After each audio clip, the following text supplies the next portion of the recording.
Hello, Harry. Hi. Who do you think is the favorite for the game tomorrow, and on what depends to be successful against Chelsea? I feel like whenever we play against any team at the Allianz Arena, we back ourselves to beat anyone if we play to our ability. Depending on who's favourites, that's down to you guys to decide and the fans to decide. But of course, we feel confident in the way we're playing right now, and but also we know to beat Chelsea, we have to be at the highest level. They won the Club World Cup. They showed some great performances in that competition, and also in the Premier League. So we expect a tough game. There's some really good individual players, and yeah, this is the start of the Champions League. So it's going to be a great game under the lights in the Allianz Arena. Dankeschön. Zweite Reihe. Heiko Niederer für die Bild-Zeitung. Ja. Hello, Harry. How are you? I'm good. Uli Hoeneß just said a quite surprising quote saying this year Bayern in the Champions League is a little bit like Hoffenheim. Nobody expects too much from them. What do you think of that? And do you like this like underdog mentality, or is it correct? I'm not too sure. I think whenever you're at a club like Bayern Munich, there's an expectation to win the best competitions and the Champions League especially. We've done okay in the competition over the last couple of years, but ultimately, if we don't win it, there's always going to be a bit of disappointment. So I wouldn't say that we're underdogs, but you're playing against the best teams in Europe, so there's a lot of hard work from now until hopefully that moment in May or at the start of June. So yeah, look, we're right at the start of the competition, so I don't want to think too far ahead about winning or not. It's about progressing first and foremost, trying to get as high up in the league as we can, and that starts with hopefully a victory tomorrow night. Next one, first row, Stefan Kumberger for Sport 1.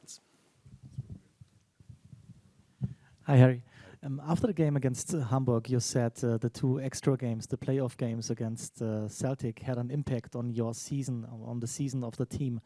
Could you describe how did you feel at this time with the tough games against Celtic, Frankfurt, and Leverkusen, mentally and physically? Yeah, I just think it it made the February month very difficult, just from both a physical and a mental point of view. Of course, after the game, the aim is to get to the top 8. It doesn't make or break the Champions League. PSG proved that last year, that you don't have to get to the top 8 to end up going on to win. But yeah, it was just a difficult spell. So when you're playing high-level games, when you're travelling away, and I think we played Celtic and Leverkusen within 3 days of each other, both away. So a lot of travel, a lot of physical demand in tough matches. So of course, ideally, we reach the top 8 and we don't have to play the extra games. But ultimately, we did deal with it well last year. And like I said, the eventual winners went through the same path as what we did. So it is a make or break. Next one, gentleman from the BBC, right? Yeah. Harry, hi. How are you? I'm good. You? Just wanted to talk a little bit about you personally and your form this season and overall at Bayern Munich. 8 goals already in club football in 5 games. At this rate, you'll be reaching 100 goals in a few weeks' time since you've been here at Bayern Munich. I think it's 93 in 101 games so far. That's extraordinary. Did you expect it to go that well? Yeah, I'm not really sure what I expected, to be honest. I think I always back myself, obviously, to score goals. I've been doing it my whole career. I think moving to a different country, a different league, a different team, there's always an expectation that I put on myself to be able to perform. But yeah, I didn't quite know how well it was going to go. I had to, play well. I had to get into a new team. I had to understand the culture. And from that point of view, I'm really happy with how it's been going so far. Look, I think I've just built on my time here. I think the last 2 seasons, with the way we play, with the new coach, the starter player spoke after the game about suiting my style. And I'm just in a confident way right now. Physically, I'm in a good place. Mentally, I'm in a really good place. So every game I go into, I feel confident that I'm going to get chances. And if I'm getting chances, I know I'm going to score goals. Next one row behind, yeah. Harry, you obviously enjoyed quite a big rivalry with Chelsea during your time at Tottenham. Is that something that adds a bit more to this game for you, facing a Premier League team and maybe trying to hurt them again? Yeah, I think the rivalry was a good rivalry we had, especially early on in my Tottenham career, you know, with the kind of that Pochettino era. And we had a lot of tough games, good games against each other. So, yeah, I think playing against Premier League opposition, there's always maybe a little bit more expectation around the game. Obviously, maybe the Chelsea fans don't like me as much, and when we play Arsenal, the Arsenal fans don't like me as much. But that makes me want to play better. That motivates me.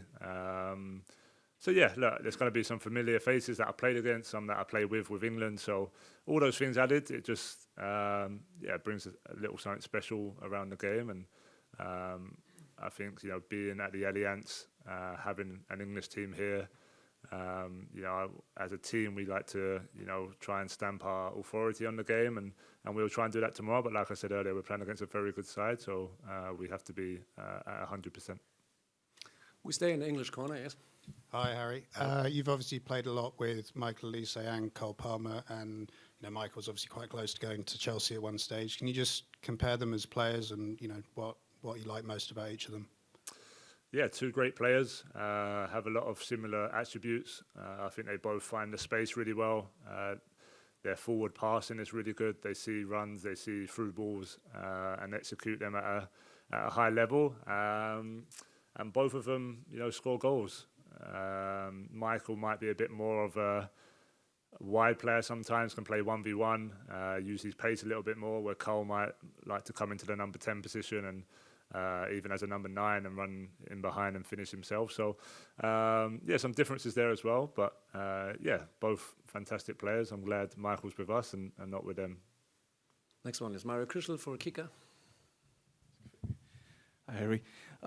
Data shows that you have been even more involved in the build-up game this season. Is that something that you planned on doing, or did it just happen?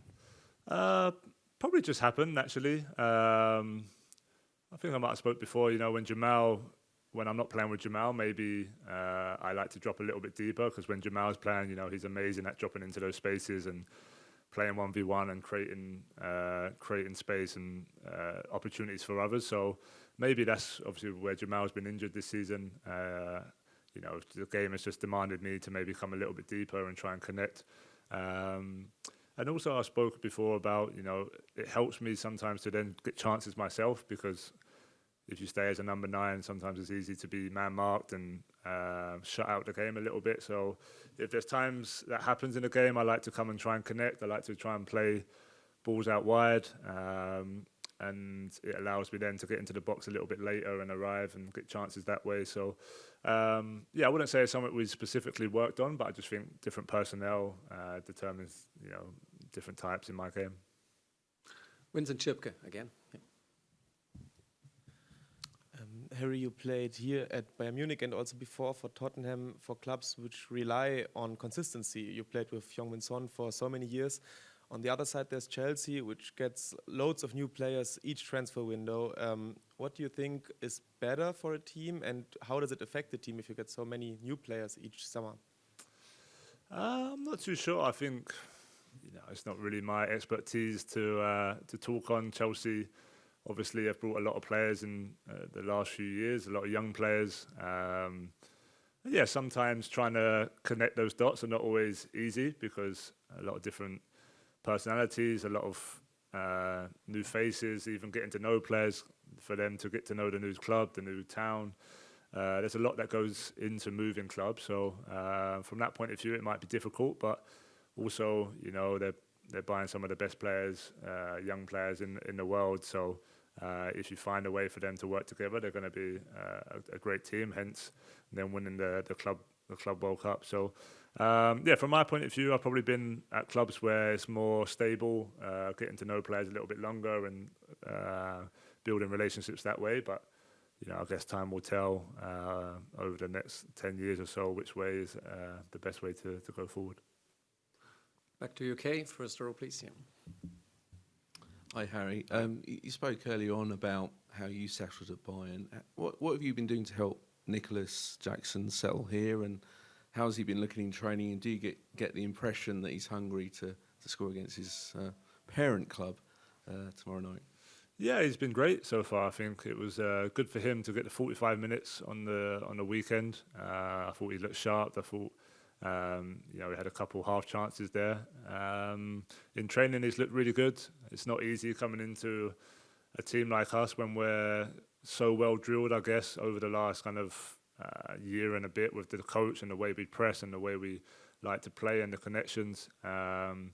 He's still learning that aspect of it, but I said after the game, he shows a lot of qualities. He physically is very strong and fast. And for sure, if he plays tomorrow, he'll be eager to impress. He'll be eager to get his first Bayern Munich goal. But I don't want to put too much pressure on him too soon. He knows he's working his way into the team and the way we like to play. And all I can say is so far he's had a great attitude, and the willingness to learn is the most important thing. Then on the left side, yes, please.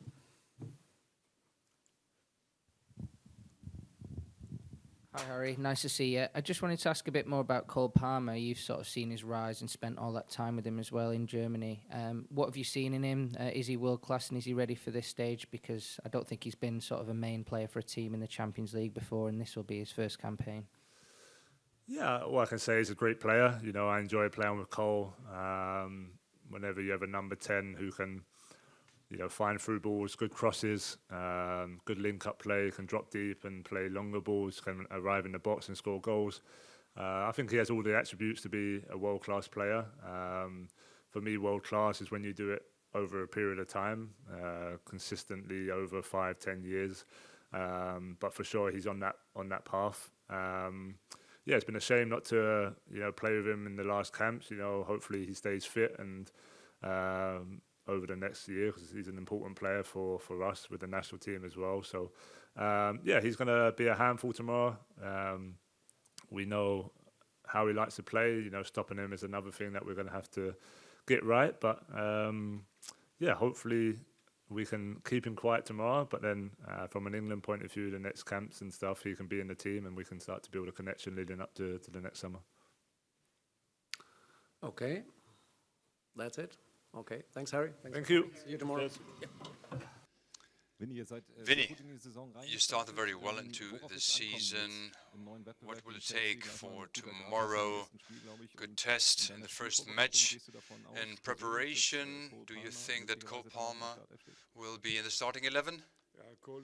Well, Cole is an extraordinary player and wouldn't surprise me if he starts. But this is not the only match for them. They also play against Man U at the weekend, so I could understand if such a player might not be, or if the coach doesn't go run any risk 100%. So I know that he doesn't need a lot of time to have the impact that he can have. But it's Champions League, that's Champions League business, and so for us, I think that we worked hard for this momentum we are at the moment. And if you looked at the preparation on the calendar, it's not really, it wasn't really clear, but we can be happy and looking forward to this Champions League night at the Allianz Arena. It's always something special. Hello, Vincent. Vinny, we try to think about how good FC Bayern is in Europe. Uli Hoeneß said that we are like Hoffenheim, like underdogs, and Rummenigge said that we are not an outsider. So you're very close to the team, so you want to hear a third opinion, but you can take just one part, if you want to, of the opinion, the one or the other. Well, let's see what happens. As easy as that. But I think that from our side, it's about the players. Everyone is at 100%, is looking forward 100%. We want to win this competition, this Champions League. And this is, there's no Bayern player or coach that have a less target objective, and the reality is that we are among the best teams in Europe, and others wish for that actually, and tomorrow is the first match, and this is the only task for me. The dream remains, but the task for tomorrow is the most important thing. Mr. Kompany,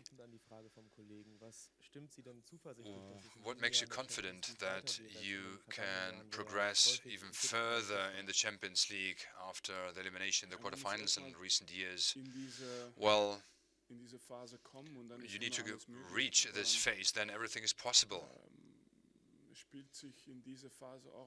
Everything is important than the small details in this phase. When we look back against Inter with 9 players injured, and didn't play a huge role in the match itself. We played pretty well in that match, but of course there are players who make the difference in such big games, and if you look at PSG and their team, their squad, then you can see which players managed to play in the quarterfinals, semifinals and finals. We tried our best, and we'll try this season to have a good squad at disposal to get the chance to make it even further and to have the best players available and at disposal. Mr. Kompany. In English? I just picked up something. I'm looking at the translator. Go on. What did you say? About? He's sitting over there. Yeah. I was just double checking because obviously I understand the translation. I'm making sure you're translating the real thing to the English colleagues. Yes, I hope so. Ask me the questions again, just to make sure. Last season, you often asked the question, how is this league phase? How many points do you need? What have you learned? And how many points do you need? 6 wins in 6 matches, 4 wins, then you make it. You have to participate in the playoffs, and I can't add any more to it. And of course, I think that this league phase is really interesting and something positive and positive effect for the fans. I don't know how it was for you, but I can imagine that there were so many big matches, the table always changed, a lot of drama, a lot of big teams who did make it into the top 8. It's easy to say to make it in the top 8, but there are 16 teams who could make it and who have the same pressure to make it there. But the reality is we don't play the same matches. Our pathway, unser Weg, our pathway is totally different compared to the other teams, and we play Arsenal, PSV, Chelsea, and we still want to make it into the top 8, but the reality is a different pathway as Liverpool or Real Madrid have, and all in the same league, so you have to get used to it still, but it's easy as it is. Win 6 matches, and tomorrow is 1 match, and we want to win that match tomorrow. Let's move to English in the first row. Yes, please. Hi, Vincent. Talking about Nicholas Jackson, is he ready to start against his parent club? And is there any concerns that he might be so determined to prove a point against them that can he channel that emotion the right way? So the first question we'll see tomorrow. Be giving a little bit too much away about the team. But you just have to look at, and the second question is, you can look at it both ways. You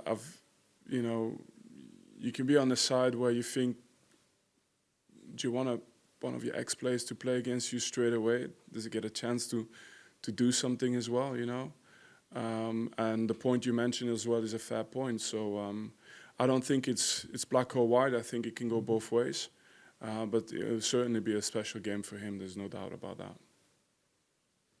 1 row behind. Yes, please. Hello, nice to see you. Merci. I'm going to ask two questions because I don't want to come straight in with my second one before asking a football question. So the supercomputer has you less likely to win the whole thing than Chelsea. This is Opta. Is that because you've got some difficult games away, PSG away at Arsenal? Do you agree with that prediction? And also, if you don't mind, just changing the tone slightly, your thoughts about Ricky Hatton? Right. So I think first, look, the supercomputer. I think it's probably plotting an objective situation, right? But do you need 20% chance to win something to actually win it? I don't know. You know, if you have 20% chance, there's still 80% chance you don't win it. The main thing is that the players believe we have a difficult pathway, but then everything that happens after these games, nobody knows. Nobody knows who you're going to be playing next. Nobody knows what the draw will be. You could be lucky with the draws and get all the way to the final, and you've not faced anyone, or you could be unlucky and you face only the big ones. You know, that side of it, not even a supercomputer can figure out. But our pathway is tough. We'll focus on doing everything we can to get to the next round, and then it's a totally different tournament again. It's a different story, and we will see what the supercomputer says at that point. Yeah, and obviously Ricky, it's such a difficult thing to explain to. If you've been in Manchester, that's when you understand how big Ricky was. It's like comparing for the German journalists, it's like Thomas Müller for Munich, but from another sport.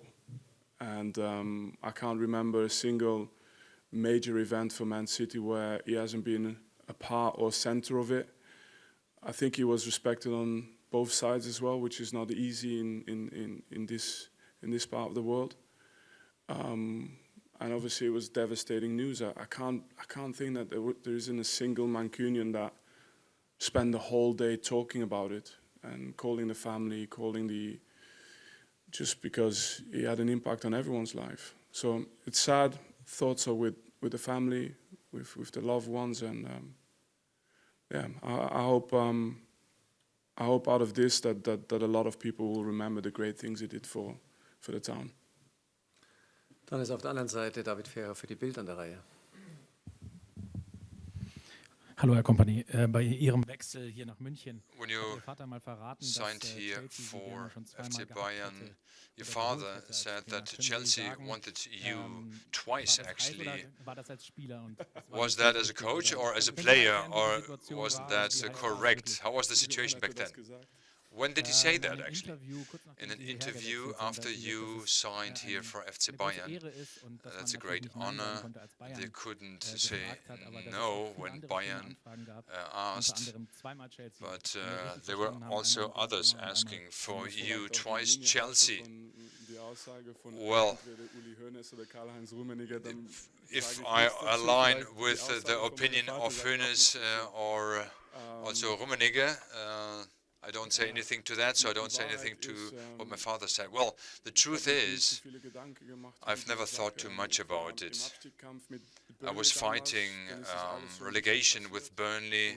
Everything happened back then, and this was my only priority I had. And at the end, there were possibilities and opportunities. I don't even want to call them opportunities, but there was a paradox that you gave everything and focusing on the second league or the Premiership in England. And people contacted you who saw something different than the reality. And I can't say the names, or recall the names.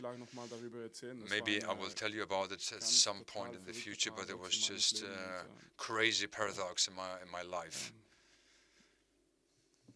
I can't add anything else to it. Nochmal zu Nicholas Jackson. Back to Nicholas Jackson. Inwieweit war How in die far Spielvorbereitung was involviert he und wie involved gefällt Ihnen in bisher? game preparations, and how much do you like him as a player? Well, Heute würde ich sagen, today it was die erste richtige the first Training, also das wir team hatten mit Niklas. training with Nicholas. without leaving out a player or the other because of load regulation.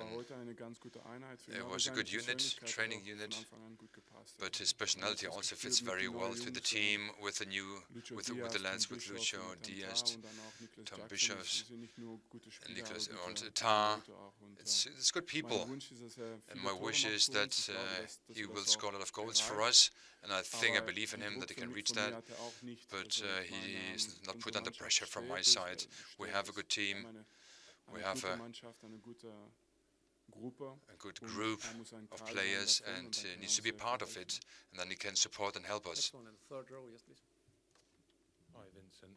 Chelsea have obviously got a lot of attacking options they can use. They've not included Raheem Sterling in their Champions League squad, and he's been training separately. Just as someone that played alongside him for a long time and won a lot with him, I wondered what you made of his situation and whether you've been in contact at all. It's a tough one because on the one hand, I have a lot of respect for Enzo and so my colleague and the people at Chelsea, and I understand it's not easy to make decisions as a coach. And on the other hand, I have Raheem as one of my former teammates, and that bond always remains. It's funny because last year I had Leroy here as well, Leroy Sané,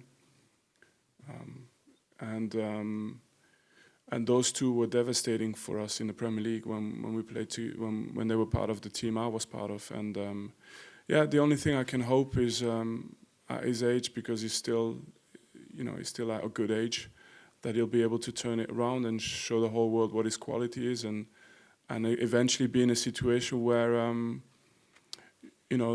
everything fits for him and he fits for where he is. So hopefully that can happen sometime soon for him, and I wish him only the best. Next one is in the last row. Hallo Herr Kompany, Kilian Redl von München TV. Serge Gnabry ist gerade in echt guter Serge Form. Gnabry In der Vergangenheit auch immer has sehr been gut playing in a very performt. good form, Wie wichtig also ist er against Ihnen morgen? English clubs. How important is he going to be tomorrow? Well, I've said before that if I sometimes extra positive, if I am extra positive, then for this, because Serge has always belonged to the top players, it's of course sometimes difficult to see to play at the top level for 6, 7, 8 years. It's not easy, and Serge here and there maybe had his difficulties in the past.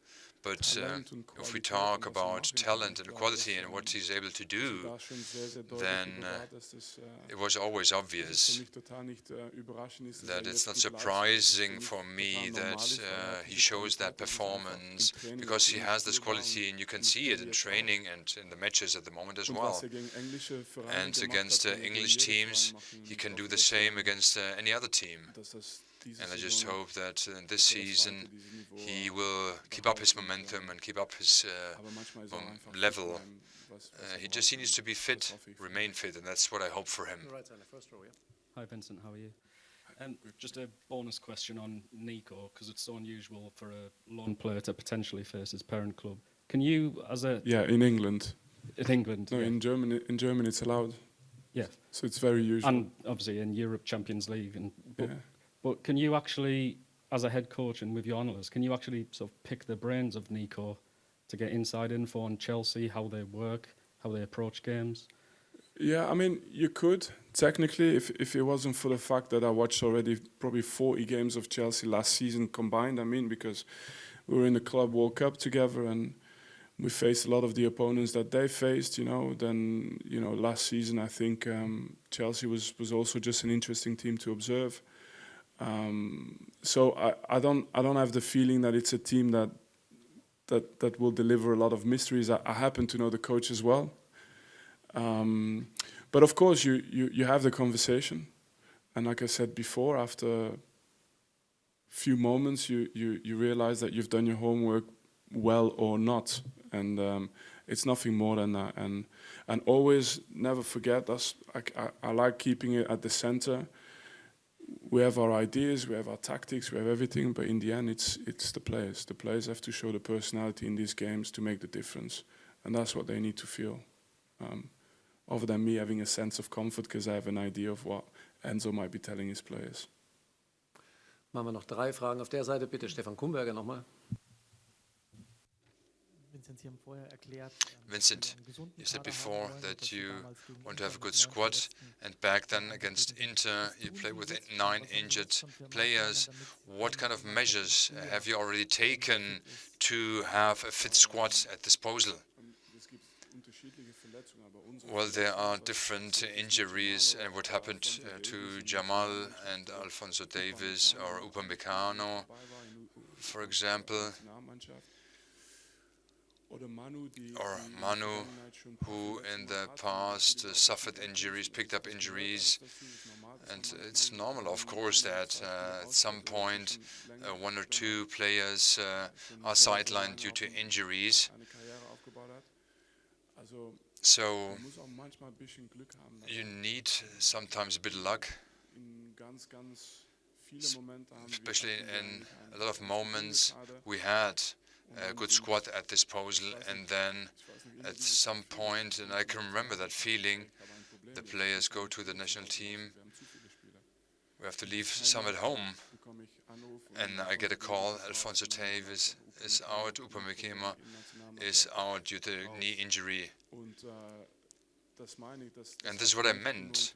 You don't have this under control all the time.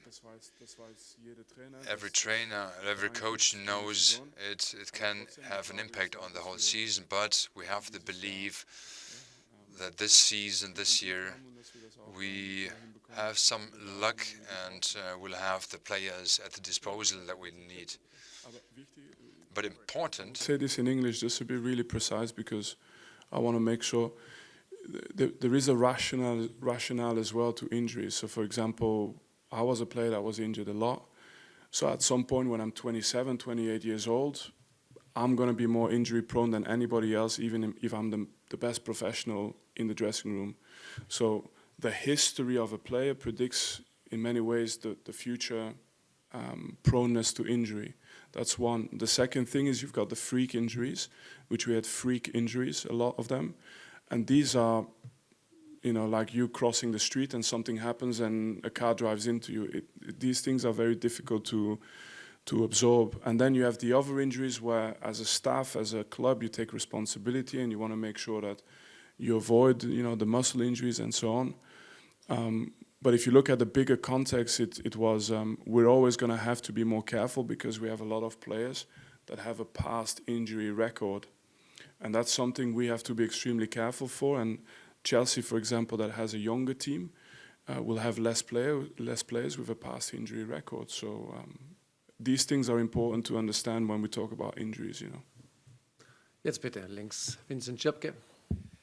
Herr Kompany, nochmal zum Champions League Start eine Frage zur größeren Ebene. Season. Hat man das Gefühl, dass zur übergeordneten Ebene Let's take a look, take it up to a different level.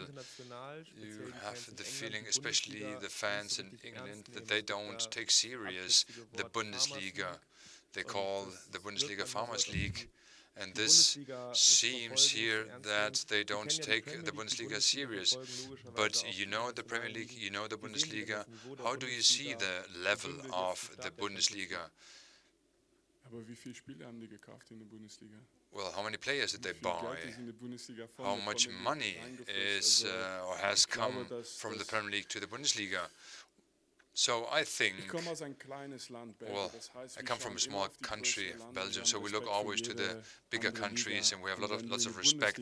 And if you are in the Bundesliga, you are in Germany, and the focus is on the Bundesliga. And I think the same is on Spain, France, England, because the bigger countries, they look onto their own competitions, and the same is in England. But I think what a lot of respect shows, how many top players from our Bundesliga here are signed by other countries, other clubs. And there is a hole. It's not for me to solve it, but we have to think about it, how we can close this hole to trying to keep the players. They are, of course, going where there are other options, possibilities, but we have strong players here in the Bundesliga, and there will always be. But tomorrow it's not Bundesliga against Premier League, tomorrow it's Bayern against Chelsea, and that's what we have to focus on. Hi, Vincent. Vincent, Am Samstag hat ja Tom Bischoff sein on Bundesliga-Debüt Saturday, gegeben für Bayern. Tom Bischoff gave his debut in the Bundesliga. How did you like his performance? He started on the left-hand side. Is this an option for the future? And then with Rafa Guerrero, how long will he be sidelined? Well, Bischoff already played on the left-hand side. I wanted to substitute Kimmich, but then Rafa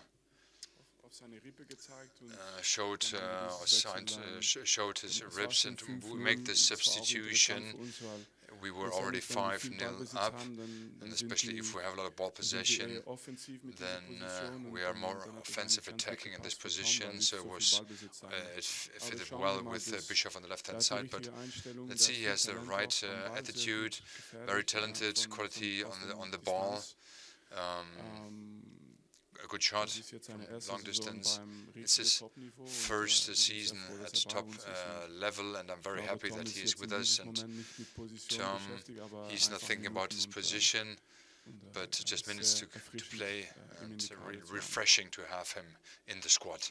And Rafa Guerrero, he won't be sidelined too long. I don't know if he will make it against Hoffenheim, but it's not too bad. It's something with his ribs. Just needs some time. Last question. Ich habe daran anschließend auch noch eine Frage zu Rafa Guerrero. Question to Rafa Guerrero. Is the position that you are worried a little bit? 3 players are injured. And how do you react as a head coach if you hear this news that left defender is sidelined? Are you worried about the squad? Is there maybe a player in the under-23 in the youth academy who could play this position? Stanisic has played on this position. He did a good job there. Konrad Leimer as well. And as mentioned, Rafa Guerrero, he will be back within the next few weeks. This can happen. We have the option, the possibility to find solutions. And of course, Fonsi will come back, and this will help us a lot. But at this moment, we always found a solution with the other lads as well. And I have to say that it's not my mentality to look back.